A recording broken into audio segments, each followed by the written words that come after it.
Hello quotes. അപ്പോൾ ഇന്ന് നമുക്കൊരു ജേർണലിംഗ് എന്നല്ല, ഒരു ജനുവരി മന്തിൽ ജേർണൽ ടൈപ്പ് ചെയ്യാം. അത് പക്ഷേ ഞാൻ എക്സാം മന്തായിട്ടാണ് ഇരുന്നത്. ഇവിടെ എക്സാം എല്ലാം ഫെബ്രുവരി തുടങ്ങും. അതുകൊണ്ട് ഞാൻ വിചാരിച്ചു ജനുവരി മന്തിൽ ഒത്തിരി പിള്ളേർക്ക് വേണ്ടി നമുക്ക് ചെയ്തേക്കാം. ഇത് നിങ്ങൾക്ക് മാർച്ചിൻ്റെ തീമിലും വേണമെങ്കിൽ സെയിം ചെയ്യാമേ. അപ്പോൾ ആദ്യം നമ്മൾ ചുമ്മാ ഒരു കുറച്ച് ഡൂഡിൽസ് ടൈപ്പൊക്കെ വരച്ച ശേഷം പിന്നെ ജനുവരി മന്തിൽ നമ്മൾ കലണ്ടർ, ഞാൻ ചെറിയ കലണ്ടർ ഇപ്രാവശ്യം എഴുതുന്നുള്ളേ, കലണ്ടർ എഴുതി കൊടുക്കുകയാണ്.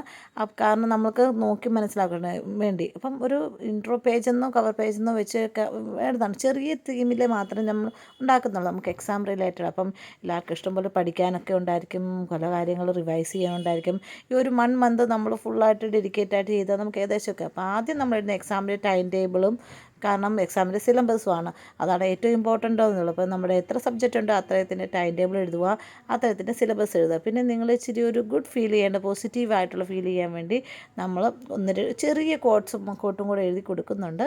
അപ്പോൾ നമ്മുടെ സിമ്പിളായിട്ടുള്ള നമ്മുടെ എക്സാമിൻ്റെ ഒരു 2ാമത്തെ പേജ് ജേർണൽ എന്നൊക്കെ പറഞ്ഞൊക്കെ എഴുതാം. അത് അതെ. ഇനി അടുത്തതെന്ന് പറഞ്ഞാൽ നമുക്ക് ഈ ജേർണലിൻ്റെ ഏറ്റവും ഇമ്പോർട്ടൻ്റ് 1-2 ഭാഗങ്ങളിലൊന്നാണ് മൂഡ് ട്രാക്കർ, ഹെൽത്ത് ട്രാക്കറൊക്കെ അങ്ങനെയൊക്കെ. ഇതിനകത്ത് മൂഡ് ട്രാക്കർ എന്ന് പറയുമ്പോൾ നമ്മൾ പല ദിവസങ്ങളിൽ പഠിക്കുമ്പോഴത്തേനും നമ്മൾ സ്റ്റുഡൻ്റ് എന്ന നിലയിൽ പലരും പല രീതിയിലുള്ള, ചിലപ്പം പേടിയായിരിക്കും, ചിലപ്പം പഠിച്ചെന്നുള്ള കോൺഫിഡൻ്റ് ആയിരിക്കും. അതെല്ലാമാണ് ആ മൂഡ് ട്രാക്കറിനകത്ത് ഫീഡ് ചെയ്യുന്നത്. ഇനി നമുക്ക് വേണ്ടതെന്ന് നമ്മുടെ ഹാബിറ്റ് ട്രാക്കറാണ്. നമ്മൾ വളരെ ചിലപ്പം ലേസി ആയിട്ടുള്ളതൊക്കെ ഒത്തിരി കാര്യങ്ങൾ നമ്മളെ ഈ ജനുവരി മന്തിൽ, അല്ലെങ്കിൽ എക്സാം മന്തിൽ, ജനുവരി മന്ത് ഞാൻ പറയത്തില്ല, നിങ്ങൾക്ക് മാർച്ച് മന്ത് കേട്ടോ, അതിനുവേണ്ടി നമുക്ക് ചെയ്യണം. അപ്പോൾ നമുക്ക് കറക്റ്റ് ടൈമിൽ എഴുന്നേൽക്കുക, നമ്മൾ ഹോംവർക്ക് ചെയ്യുക, നമ്മൾ വെള്ളം കുടിക്കുക, നമ്മുടെ വർക്കൗട്ട് ചെയ്യുക, ഇതെല്ലാം നമുക്ക് ആവശ്യമുള്ള കാര്യങ്ങളാണ്. അപ്പോൾ അത് ഹാബിറ്റ് ട്രാക്കറാണ്. ഇനി നമുക്ക് വേണ്ടതെന്ന് വെച്ചാൽ നമ്മുടെ വീക്ക്ലി ഉള്ള പ്ലാൻ. നമ്മൾ വീക്ക്ലിയും മന്ത്ലിയും ഡെയിലിയും ഒക്കെ ഒരു പ്ലാനർ ഉണ്ടായിരിക്കണം നമുക്ക്. ഒരു മാസത്തിൽ നമ്മൾ ഫുള്ളായിട്ട് നമ്മൾ. അപ്പോൾ വീക്ക്ലി പ്ലാനർ ആണെന്നാണ് കേൾക്കുന്നത്. വീക്ക്ലി പ്ലാനർ എന്ന് പറയുമ്പോൾ നമുക്ക് പല കാര്യങ്ങൾ നമുക്ക് ഒരു വീക്കിൽ സബ്മിറ്റ് ചെയ്യാനും പല കാര്യങ്ങൾ ചെയ്യാനൊക്കെ ഉണ്ട്. അപ്പോൾ അത് ഏതൊക്കെയാണോ അതിനനുസരിച്ച് നമ്മൾ വീക്ക്ലി പ്ലാൻ ചെയ്ത് വെക്കുക. അപ്പോൾ അതിനുവേണ്ടിയുള്ള കാര്യമാണ് നമ്മൾ ഇതിനകത്ത് ഫീഡ് ചെയ്യുന്നത്. വളരെ ചെറിയ ഒരു രീതിയിലുള്ള ഡിസൈൻ മാത്രമേ ഞാൻ വരയ്ക്കുന്നുള്ളൂ. ഇതിനകത്ത് എത്ര നമ്മുടെ സബ്ജക്റ്റ് ഉണ്ട് അതിനനുസരിച്ചുള്ള നമ്മൾ, കാരണം നമ്മൾ ഹാബിറ്റ് ട്രാക്കർ ചെയ്തില്ല, അതുപോലെ തന്നെ എന്തൊക്കെയാണ് നമ്മൾ വീക്കിലി പ്ലാൻ ചെയ്യേണ്ടത്, നമുക്ക് എന്തൊക്കെ കാര്യങ്ങൾ സബ്മിറ്റ് ചെയ്യാൻ കാണും, നമുക്ക് അസൈൻമെൻറ്റ് കാണും, പിന്നെ നമുക്ക് പഠിച്ച് തീർക്കാൻ കാണും. അപ്പോൾ വീക്കിലി നിങ്ങൾ എന്തൊക്കെയാണ് ഒരു സബ്ജക്റ്റിൻ്റെ കാര്യങ്ങൾ പഠിച്ച് തീർക്കുന്നത്, എന്തൊക്കെ ചെയ്തു, അതാണ് നിങ്ങൾ ഇതിനകത്ത് ഓരോ ഡേയ്സിലും ഓരോ കളർ വെച്ച് നമ്മൾ കൊടുത്തിരിക്കുന്നത്. അതാണ് നമ്മൾ ആ വീക്കിലി പ്ലാനിനകത്ത് എഴുതുന്നത്. ചിലപ്പോൾ ഈ മൺഡേ നമുക്ക് ഈ മൺഡേയിൽ ഒരു ദിവസം നമുക്ക് എന്തെങ്കിലും സബ്മിറ്റ് ചെയ്യണമെന്ന് വെച്ചാൽ ആക്ടിവിറ്റി എന്തെങ്കിലും ചെയ്യണം, അത് കാരണം നമുക്ക് എക്സാമിന് മുമ്പ് തന്നെ നമുക്ക് കംപ്ലീറ്റ് ആക്കണം. അതിനുവേണ്ടിയാണ് നമ്മൾ വീക്ക്ലി പ്ലാനറൊക്കെ കൊടുക്കുന്നത്. ഇതുകൂടാതെ നിങ്ങൾക്ക് എന്തെങ്കിലും എക്സാമിൻ്റെ ഒരു ടെസ്റ്റ് ഉണ്ട്, അതൊക്കെ നിങ്ങൾക്ക് മെൻഷൻ ചെയ്യാം ഇതിനകത്ത്. ഇനി നമുക്ക് വേണ്ടതെന്ന് വെച്ചാൽ ഓരോ സബ്ജക്റ്റ് വൈസ് നമ്മൾ എത്രയൊക്കെ പഠിച്ചെന്നുള്ളതാണ് ഇരിക്കുന്നത്. ചിലർ 3 സബ്ജക്റ്റ് ഉണ്ട്, 3, 5 ഉണ്ടെങ്കിൽ 5, എന്തായാലും ആ സബ്ജക്റ്റ് വൈസ് നിങ്ങൾ ഒരു മാസം നിങ്ങൾക്ക് പഠിക്കാനുള്ള, അപ്പോൾ ഒരു മാസത്തിലേക്ക് നമുക്ക് പഠിക്കാനുള്ള കാര്യങ്ങൾ എത്രയൊക്കെ ഏകദേശം ആയെന്ന് എഴുതാൻ വേണ്ടിയാണ് സബ്ജക്റ്റ് വൈസ്. നമുക്ക് സബ്ജക്റ്റിനകത്ത് ഓരോ സബ്ജക്റ്റിനകത്തും കാണുമല്ലോ, അതൊക്കെയാണ് ഇതിനകത്ത് എഴുതുന്നത്. ഇപ്പോൾ സയൻസ് ഉണ്ടായിരിക്കും, ഇംഗ്ലീഷ് ഉണ്ടായിരിക്കും, ഹിന്ദി ഉണ്ടായിരിക്കും, SST ഉണ്ടായിരിക്കും, ഫിസിക്കൽ എഡ്യൂക്കേഷൻ ആണ്. ഇതിനകത്ത് എന്തൊക്കെയാണ് നിങ്ങൾ ഈ ഒരു സബ്ജക്റ്റ് വൈസ് എന്തൊക്കെയാണ് നിങ്ങൾക്ക് പഠിക്കാനുള്ളതെന്നാണ്. അത് നമ്മൾ സിലബസ് ഓൾറെഡി എഴുതിയിട്ടുണ്ട്, അതുകൂടെ സബ്ജക്റ്റ് വൈസും കൂടെ എഴുതിയേക്കണം. ഇനി നമുക്ക് ആവശ്യമുള്ളതെന്ന് വെച്ചാൽ നമ്മുടെ മന്ത്ലി പ്ലാനറും ഉണ്ട് കേട്ടോ.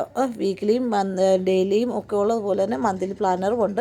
അതുകൂടാതെ നമ്മൾ എത്ര മണിക്കൂർ നമ്മൾ എന്ത് പഠിച്ചെന്നുള്ളൂ, ഓരോ ദിവസവും നമ്മൾ ഡെയിലി എത്ര പഠിച്ചു, ഹൗ മച്ച് അവേഴ്സ് ഞാൻ പഠിച്ചു. അതായത് നമ്മൾ ചിലപ്പോൾ 15 മിനിറ്റ് അല്ലെങ്കിൽ 20 മിനിറ്റ് ഒരു ദിവസം പഠിച്ചെന്ന്. അപ്പോൾ മാർച്ച് 1 തൊട്ട്, ഞാൻ മാർച്ചെന്ന് പറയുന്നത് ഇവിടെ ഞാൻ ജനുവരി നീക്കും, നിങ്ങൾക്ക് മാർച്ചിലായിരിക്കുമല്ലോ, അതുകൊണ്ടാണ് മാർച്ചിൽ പറഞ്ഞത്. ഞങ്ങൾക്ക് ഇവിടെ ജനുവരിയിലാണ്. അപ്പോൾ ജനുവരി തന്നെ നമ്മൾ ഫെബ്രുവരി എക്സാം തുടങ്ങും ഫസ്റ്റ് വീക്ക്, അതുകൊണ്ട് ജനുവരിയാണ് 1 മന്ത് നമ്മൾ പ്ലാൻ ഉണ്ടാക്കുക. അപ്പം നമ്മൾ എത്ര മണിക്കൂർ ഓരോ ദിവസവും പഠിച്ചെന്നുള്ളത്, അത് ചിലപ്പോൾ 20 മിനിറ്റ് ആയിരിക്കും, ചിലപ്പോൾ 30 മിനിറ്റ് ആയിരിക്കും, അല്ലെങ്കിൽ 1 മണി. ഞാൻ 2 മണിക്കൂർ വരെ എഴുതുള്ളൂ.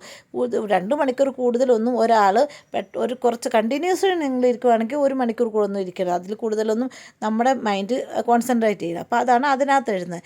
ഇനി നമുക്കുള്ള ഏറ്റവും ഇമ്പോർട്ടൻ്റ് ആയിട്ടുള്ളത് നമ്മുടെ ഡെയിലി റൂട്ടീൻ എങ്ങനെയാണ്. നമ്മൾ രാവിലെ എഴുന്നേൽക്കുന്നത് തൊട്ട് ഒരു ടൈം ടേബിൾ കണക്ക് നമ്മൾ കിടക്കുന്നുണ്ട്. ഇപ്പോൾ എഴുന്നേൽക്കുക, പല്ല് തേക്കുക, നമ്മുടെ പഠിക്കുന്ന കാര്യങ്ങൾ കഴിക്കുക, ബ്രേക്ക്ഫാസ്റ്റ്, ലഞ്ച്, അതിൻ്റെ ഇടയ്ക്ക് ഹോംവർക്ക്, ഹോളിഡേ, ട്യൂഷൻ എന്തൊക്കെയാണോ അതെല്ലാം കൂടി ഉള്ളതാണ് ഡെയിലി ആയിട്ടുള്ളൊരു നമ്മുടെ പ്ലാനിങ് ആയിട്ടുള്ള ഒരു ലിസ്റ്റ്.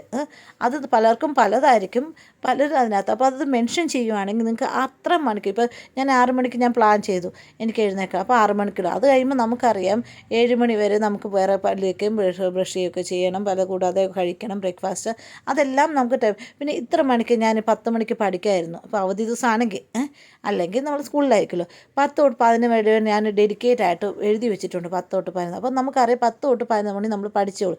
11 മണിക്ക് നമുക്ക് ചിലപ്പോൾ ബ്രേക്കിൻ്റെ സമയമൊക്കെ അത് ബ്രേക്ക്. അപ്പോൾ അങ്ങനെ ഓരോ ദിവസത്തെയും പ്ലാനിങ് നമുക്കൊരു പ്ലാനിങ്ങിലൂടെ നീങ്ങുവാണെങ്കിൽ നമ്മുടെ പോർഷൻസ് എല്ലാം തീരുകയും ചെയ്യും. നമുക്ക് പിന്നെ വെപ്രാളവും ബഹളവും ഒന്നും ഉണ്ടാകത്തില്ല. പിന്നെ ലാസ്റ്റ് മന്തെന്ന് പറയുന്നത് നമുക്ക് റിവിഷൻ്റെ സമയമായിരിക്കും അല്ലേ. അപ്പം നമുക്ക് പല കാര്യങ്ങളും നമുക്ക് ഓർത്ത് വെക്കാൻ കാണും. ചാപ്റ്റർ ചിലപ്പോൾ 1 തൊട്ടുള്ള കാര്യങ്ങൾ പഠിക്കാൻ കാണും. അപ്പം ഏതൊക്കെ ചാപ്റ്റർ ആദ്യം പഠിക്കണം, ആദ്യം പഠിക്കേണ്ട, എന്തിനകത്തൊക്കെ നമുക്ക് സംശയമുണ്ട്, ഏതൊക്കെ ഇതിനകത്ത് നമുക്ക് റിവിഷൻ 2 പ്രാവശ്യം ചെയ്യണം, 3 പ്രാവശ്യം ചെയ്യണം, അതൊക്കെ നമുക്ക് ഓരോ ദിവസത്തെയും പ്ലാനൊക്കെ. പിന്നെ ഓരോ ദിവസവും ഓരോ സബ്ജക്റ്റിന് വേണ്ടി ടൈം വെക്കുക. അത്രയാണ് നമ്മുടെ പ്ലാനിങ്ങുള്ളത്. ഇനി നമുക്കുള്ളത് അതുപോലെ തന്നെയാണ് നമ്മുടെ മന്ത്ലി പ്ലാനും കഴിഞ്ഞ് ഇനി നമുക്കുള്ളത് അതർ ആക്ടിവിറ്റീസ് നമ്മൾ പഠിക്കുക മാത്രമല്ല, ചിലർക്ക് ഹോബിയായിട്ട് ചെയ്യാനുള്ള പല കാര്യങ്ങളും, അതൊരു നമ്മുടെ മൈൻഡിന് റിഫ്രഷ്മെൻറ്റ് ചെയ്യാണ്. ചിലപ്പോൾ നമുക്ക് ഡ്രോയിങ് ചെയ്യണമായിരിക്കും, ചിലപ്പോൾ സിംഗിങ് ഉണ്ടായിരിക്കും, ചിലർക്ക് TV ഇച്ചിരി നേരം കാണുന്നതായിരിക്കും, അല്ലെങ്കിൽ ചിലർക്ക് എന്തെങ്കിലുമൊക്കെ ആക്ടിവിറ്റീസ് കാണുള്ളൂ. നിങ്ങൾക്ക് ഇഷ്ടപ്പെട്ട് നമ്മുടെ മൈൻഡിനെ ഡൈവേർട്ട് ചെയ്യുന്ന ആക്ടിവിറ്റീസും കൂടി ഇൻക്ലൂഡ് ചെയ്യണം. ഇനി നമുക്കുള്ള റിമൈൻഡറാണ് എന്ന് വെച്ചാൽ നമുക്കിനി ഈ മാസം കൊണ്ട് നമ്മുടെ തീരുന്നതിന് മുമ്പ് നമുക്ക് എന്തൊക്കെ സബ്മിറ്റ് ചെയ്തിരിക്കണം. പിന്നെ ടുമോറോസ് ലിസ്റ്റ് എന്ന് വെച്ചാൽ എല്ലാത്തിനും ഒരു ടുമോറോ കാണുമല്ലോ. അപ്പോൾ ടുമോറോ ഞാൻ എന്തൊക്കെ ചെയ്യാനാണ് പ്ലാൻ ചെയ്യുന്നത്, അത്രയാണ് ടുമോറോ. റിമൈൻഡറിനകത്ത് നിങ്ങളുടെ സബ്ജക്റ്റ് വൈസ് അസൈൻമെൻറ്റും നിങ്ങളുടെ സബ്ജക്റ്റ് വൈസുള്ള ടെസ്റ്റുകളും ഒക്കെയാണ് ഇത് ഇൻക്ലൂഡ് ചെയ്യുന്നത്. അപ്പോൾ ടുമോറോസ് ലിസ്റ്റിനകത്ത് നിങ്ങൾക്ക് നാളെ പെട്ടെന്ന് ചെയ്യാനുള്ള കാര്യങ്ങളാണ് മെൻഷൻ ചെയ്യുന്നത്. ഏകദേശം ചെറിയൊരു കാര്യം മാത്രമാണ് ഞാനിതിനകത്ത് മെൻഷൻ ചെയ്തിരിക്കുന്നത്. പലർക്കും പല രീതിയിലും നിങ്ങൾക്ക് ഇഷ്ടമുള്ള രീതിയിൽ പ്ലാനെ മോഡിഫൈ ചെയ്യാം. നിങ്ങളുടെ ഇഷ്ടം അനുസരിച്ചുള്ള പ്ലാനിങ് എഴുതാൻ പറ്റും. ആഡ് ചെയ്യുകയോ കുറയ്ക്കുകയോ അതൊക്കെ എന്തൊക്കെയാണ് ഞാൻ ചെറിയ രീതിയിലൊന്നും ഉണ്ടാക്കുന്നേ ഉള്ളൂ. ഇതെന്ന് വെച്ചാൽ നമ്മുടെ സമയത്ത് നമുക്ക് പ്രത്യേകിച്ച് എക്സാം ആകുന്നതിന് മുമ്പ് നമുക്ക് ഭയങ്കര ടെൻഷനായിരിക്കും. നമ്മുടെ പലതരത്തിലുള്ള ടെൻഷനും ഈ പ്ലാനിങ്ങിലൂടെ മാറ്റാൻ പറ്റും. അത്രയേ ഉള്ളൂ, അതുകൊണ്ടേ ഉള്ളൂ. അപ്പോൾ കൂട്ടുകാർക്ക് ഇഷ്ടമായെങ്കിൽ ലൈക്ക് ചെയ്യണം, സബ്സ്ക്രൈബ് ചെയ്യും. ഏകദേശമൊക്കെ ഞാൻ എഴുതിയിട്ടുണ്ടെന്ന് വിചാരിക്കുന്നു. ഞാൻ എന്തെങ്കിലും മറന്നു പോയിട്ടെങ്കിൽ നിങ്ങൾക്ക് അതിൻ്റെ കൂടെ ആഡ് ചെയ്യാം. അപ്പം കൂടുതൽ വീഡിയോ വേറെ എന്തെങ്കിലും ഇതുപോലെ ഇത് കാരണം വെച്ചാൽ ഇത് ഈ എക്സാമിൻ്റെ എഴുതാൻ കാരണം പലർക്കും ബോറിംഗ് ആയിട്ട് തോന്നുമായിരിക്കും, പക്ഷേ ഒത്തിരി പേർക്ക് പ്രയോജനപ്പെടുന്നതാണ്. എന്നെപ്പോലെ എനിക്കും ഇങ്ങനെ പ്രയോജനപ്പെട്ടിട്ടുണ്ട്. അതുകൊണ്ടാണ് നിങ്ങൾക്ക് ഞാൻ പറഞ്ഞു തരുന്നത്.